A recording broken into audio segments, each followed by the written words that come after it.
Welcome into Atlanta Falcons Today. I am Tom Downey. Preview time. It's the Falcons at the New Orleans Saints Sunday, December 18th.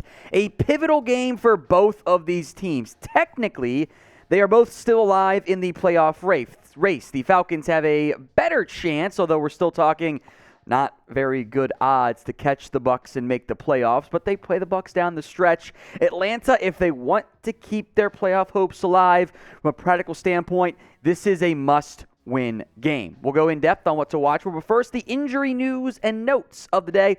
Chuma Edoga, I'll start with him here. The middle player, the offensive lineman, did not participate Wednesday with a knee. No game designations till Friday, but I'm not feeling very confident on that one. Arnold Ebiketie, Jalen Dalton have been battling the arm and the toe, but I would wager they're a bit more likely to be able to play this week. The Saints injury news and notes coming up first, but we are losing our sub-battle against the Saints this week, and it's backed by the science that the channel, among the chat sports channels, of course, that have more subscribers, they tend to win. So let's catch up to the Saints. If you want free Falcons videos, and plenty of Desmond Ridder conversation, more on that in a little bit, then make sure you guys are subscribed. Hit the red button or the black and white if you're on the new version of YouTube, and sub for free Falcons videos, and make sure we take down the Saints, who I do not care for and are bad this year. Let's talk more then about that Saints football team. Lots of injuries here, so just bear with me. Cameron Jordan limited with a foot. Marshawn Lattimore limited with an abdomen. Ryan Ramczyk had a rest day in there, so those three guys in general limited on Wednesday normally means you're going to be able to play. P.J. Williams, though, did not participate. Neither did Zach Bond with a knee and ankle, respectively, so those are in doubt. Mark Ingram has actually been placed on IR now by the Saints, ending his season because they're not going to make the playoffs. Juwan Johnson was limited. Will Lutz is battling an illness, so we'll have to wait and see on that front. Adam Trotman, the tight end, limited with an ankle, so he should be fine. Pete Warner limited, so those guys should be in okay shape. J.T. Gray battling a hamstring, limited. It's a very long injury list this week for the Saints, isn't it? Peyton Turner limited with an ankle, so should be fine. And then backup running back Dwayne Washington did not participate. Two very different health status teams as we get ready for Week 15. Big advantage for the Falcons. I think outside of Kyle Pitts and Casey Hayward, the Falcons are very healthy right now. They've been able to avoid injury for the most part, although I guess Marcus Mariota has an injury. Okay, whatever, dude.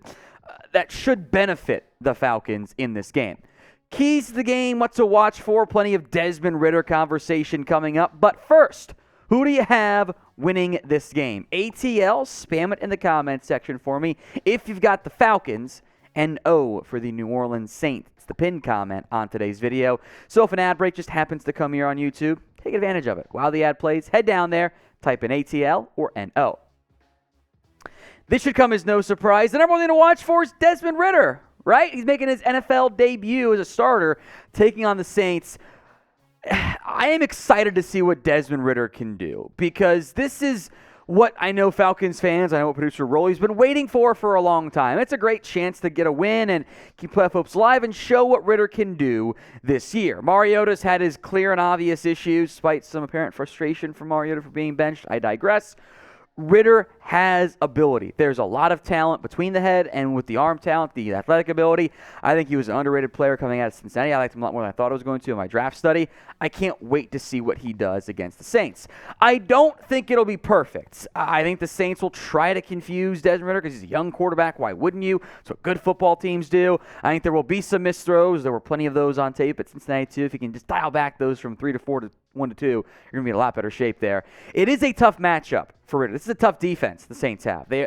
That's why they're kind of competitive in most games. Their offense sucks, but they've been playing great. Here's what they've done the past 4 games. 20 points against the Steelers, 27 against the Rams, 13 against the Niners, 17 against the Bucs. Should have won those games, right?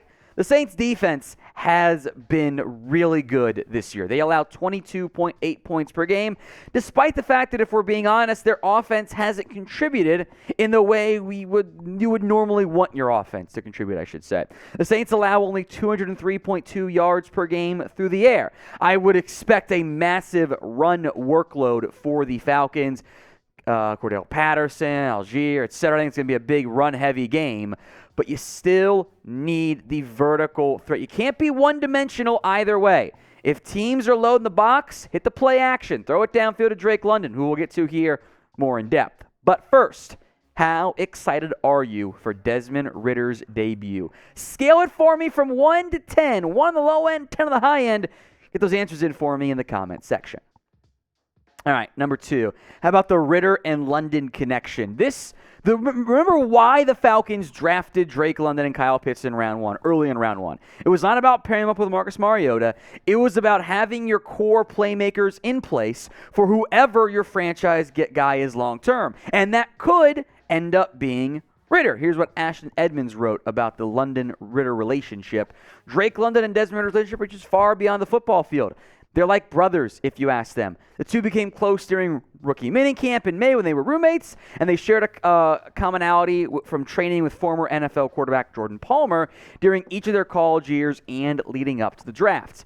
Like you guys are saying, Drake London had to say, I came in here with him, built a relationship with him, and just been grinding ever since. And to see him finally get a shot is really cool to see, just to see that smile again. I like hearing this. How can you not, right? You're a young, dynamic receiver, and your potential franchise quarterback having an already built-in chemistry, that matters. We've seen it time and time again in the NFL. If you don't have the chemistry between your quarterback and receiver, it's just not going to work the way it needs to. London's production has not been elite this year. 47 catches, 533 yards, 4 scores, but that could only go up. He has certainly not been a bust at all this year, and the Falcons will probably target Drake London plenty, and in theory, that's the guy that Desmond Ridder will trust because of that built-in relationship. Now, maybe Damiere Byrd is one of the backup receivers will get a bigger upload in targets. See that every now and then, right? The backup comes in and suddenly the wide receiver 3 or wide receiver 4 gets some bigger workload because, well, they've been practicing together all year long, but I am very excited to see what London and Ridder do this Sunday. Now, if you want to bet on the game, do it with BetUS. Chatsports.com/BetFalcons. 125% deposit bonus when you put down at least $100. That's chatsports.com/BetFalcons. Promo code Falcons125 for the 125% deposit bonus. Vegas thinks this game is going to be 24-20 Saints win. That's what the over-under and the Saints being a 4-point favorite suggest. But I like the Falcons' chance this week, so go bet on them to win. Chatsports.com/BetFalcons, promo code Falcons125. Number 3 thing to watch for, A.J. Terrell versus Chris Olave. Olave, who has also been part of this really good rookie class at running back and receiver, he's got 887 yards this year. Michael Thomas, because he's made of glass, is hurt again. Jarvis Landry's not been a key piece for the Saints at all. Olave has already emerged as their true wide receiver 1 this year. And outside of Olave, the Saints don't have that many proven playmakers, especially at wide receiver, or really namely at wide receiver. If A.J. Terrell can lock down Olave, that's going to be a big deal for the New Orleans Saints. Now, Terrell has not been as good as he was last year. Injury, at least in part, to blame there. But Terrell has a very bright future ahead of him. He's kind of already, I think, one of the better young corners in the NFL. I like Terrell's chances this week. Number 4, can the defense create even just a turnover? Andy Dalton gives you less variance for the Saints, which I think is what coaching staffs tend to prefer. But the Falcons, in kind of a shocking stat, are 0-5 this year. They're winless when they intercept no passes. That's kind of shocking. I get that you're not going to pick up a pass every game, but that'd be that stark of a difference is a bit unusual from that standpoint there.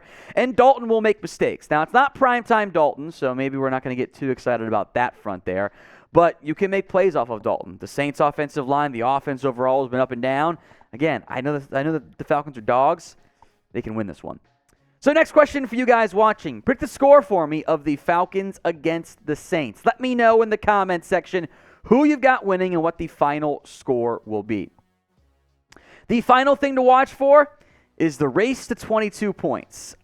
This, again, is speaking of startling stats. This one certainly checks out. Both the Saints and Falcons are 0-6 this year when scoring less than 22 points per game. That's, again, stats, especially with a small year-long sample size, can be a bit deceptive, but that's unusual. The Saints are averaging only 20.4 points per game. The Falcons, meanwhile, averaging 22.2. The Saints' offense has not been very good. The Falcons has been a bit more inconsistent, but they've shown flashes in the past. Get to 23 points. both teams would probably feel pretty good about winning that game. Now, at some point, whether it's next year or even this year, that stat will end up not being accurate anymore.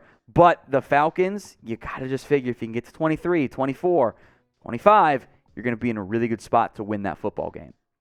If you have not already, please subscribe. Free videos right here on Falcons Today when you hit that big red or black and white button.